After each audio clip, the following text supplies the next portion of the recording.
Anthony फॉची के ऊपर बहुत बड़ी क्राइसिस आने वाली थी। इसे कहा जा रहा था कि ये वुहान इंस्टीट्यूट ऑफ वायरोलॉजी के साथ मिल करके ये, और वहां का जो एक और प्राइवेट ऑर्गेनाइजेशन था एनआईएच के डायरेक्टर भी थे और अमेरिका के राष्ट्रपति के हेल्थ एडवाइजर भी थे, नेशनल इंस्टीट्यूट ऑफ हेल्थ के। तो नेशनल इंस्टीट्यूट ऑफ हेल्थ और वुहान इंस्टीट्यूट ऑफ वायरोलॉजी एक प्राइवेट एंटिटी के साथ मिलकर के काम कर रही थी, ये एक्सपोज हो गया था। तो इनकी संलिप्तता महामारी में साफ दिख रही थी। इनके खिलाफ हो सकता था कि न्यूरेमबर्ग ट्रायल जैसा कुछ चलता, मतलब युद्ध के आरोपी के रूप में जो ट्रायल चलता है वैसा कुछ ट्रायल इस शख्स के साथ चलने वाला था ट्रंप के दोबारा जीतने के बाद। तो बाइडेन ने आखिरी दिन के अपने ऑफिस के कार्यकाल में आखिरी दिन इनको माफीनामा पर साइन करके चला गया। मतलब वहां अमेरिकी राष्ट्रपति को यह अधिकार है कि कोई अगर इस तरह से कुछ किया है उसको माफ कर दो, फिर कोर्ट में भी उसकी सुनवाई होने में बहुत सारी समस्या आएंगी। हो सकती है सुनवाई, लेकिन उसकी बहुत कॉम्प्लेक्स सिचुएशन बन जाएगा। उनको इन्होंने माफ कर दिया क्योंकि इनको डर था कि एंथनी फॉची को ट्रंप नहीं छोड़ने वाले हैं।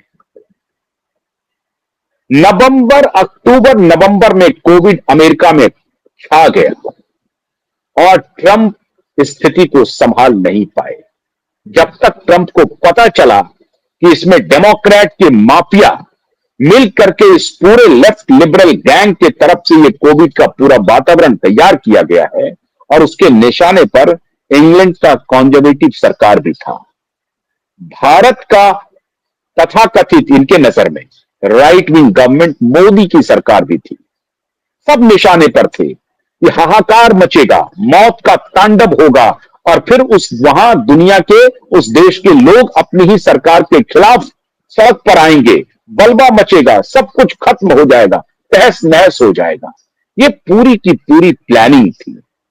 खैर, भगवान ने मोदी को कुछ सद्बुद्धि दी।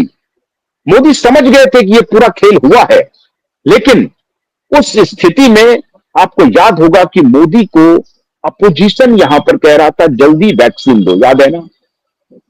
केजरीवाल कह रहा था फाइजर को बुलाओ, मॉडर्ना को बुलाओ, राहुल गांधी बोल रहा था वैक्सीन कहां है, शरद पवार की बेटी मांग रही थी वैक्सीन लाओ। तो मोदी को एक ऐसे पाठ पे लाके खड़ा कर दिया कि अगर वैक्सीन नहीं होगा तो मोदी को अटैक करेंगे कि वैक्सीन नहीं दे पाया, और बाद में जल्दी जल्दी में जब वैक्सीन बनेगा तो उसमें बहुत सारी त्रुटियां होंगी, उसकी वजह से बहुत सारी जानें भी जा सकती हैं, तो फिर उस पर भी घेरेंगे।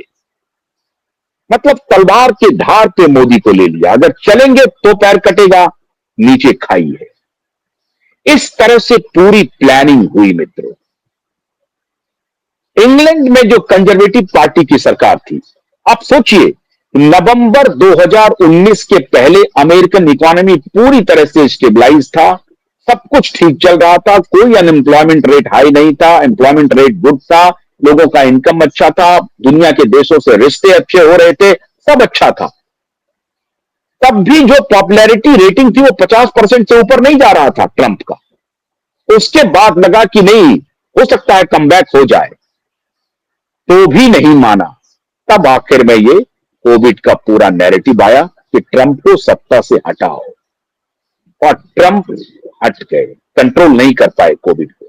समय बहुत कम था, ठीक चुनाव के पहले आया था, पैनिक हो गया और कुछ ही दिन के बाद चुनाव, 3 नवंबर को वोटिंग हुई, ट्रंप खेत रहे। इंग्लैंड आइए, इंग्लैंड में कंजर्वेटिव पार्टी की सरकार थी, बोरिस जॉनसन की, एक जर्नलिस्ट प्रधानमंत्री बन गए थे। यहां खेल उल्टा था। यहां ये जो फार्मा माफिया था, यहां जो महामारी माफिया इसको मैं कहता हूं, कोविड माफिया, ये जो कोविड माफिया था, इन्होंने क्या किया था कि यहां की सरकार को खुद बोरिस जॉनसन को ही कब्जे में ले लिया था, और इसके अंदर एक मूल घुसा हुआ था जो इन माफियाओं के साथ था, और दुर्भाग्यवश वो मूल भारतीय मूल के एक व्यवसायी का दामाद है जो बाद में इंग्लैंड का प्रधानमंत्री भी बना, ऋषि सुनक। और ऋषि सुनक के पहले एक लेडी बनी 40 दिन के लिए, वो 40 दिन में ही उसकी सरकार चली गई, ऋषि सुनक। और Rishi Sunak George Soros Bill Gates, Rockefeller, Ford foundation, इन सब के बड़े अच्छे रिश्ते हैं। तो वहां पे कंजर्वेटिव पार्टी की सरकार होते हुए भी उनके ही बीच में किसी को तोड़ दिया। वही खेल यहां हुआ। राइट विंग के सरकार के होने के बाद भी यहां की जो ब्यूरोक्रेसी थी उसको इन माफियाओं ने, कोविड माफियाओं ने अपने कब्जे में ले लिया और हमारे प्रधानमंत्री को अनाप शनाप गलत राय मशवरा दिया। खैर, by hook and crook Modi ने किसी प्रकार से उस कठिन परिस्थिति में खुद को खड़ा रखा, देश को खड़ा रखा, जैसे तैसे देश को निकाला।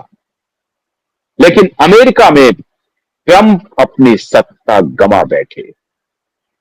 इंग्लैंड में आज उसकी हालत यह हुई कि ऋषि सुनक ने आखिर में कोविड के वैक्सीन के जो डेथ हो रहे थे उसके बाद इनको अनाउंस करना पड़ा कि भाई हम आपको कॉम्पनसेशन देंगे, अगर वैक्सीन डेथ हो रहा है तो हम आपको कॉम्पनसेशन देंगे। लेकिन वो भी इनको नहीं बचा पाया और इंग्लैंड में कंजर्वेटिव पार्टी की सरकार चली गई।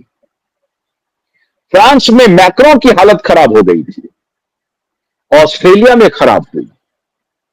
हर तरफ के सरकारों को इन्होंने तख्ता पलट करने की और उसको क्योटिक सिचुएशन में ला करके, एक शब्द आया होगा बाद में, हालांकि मोदी जी इस शब्द को ठीक से समझ नहीं पाए, सप्लाई चेन इनको जो ब्यूरोक्रेट समझाते थे उसमें गलती हो गई, तो ये भी बोलते रहे ग्रेट रीसेट।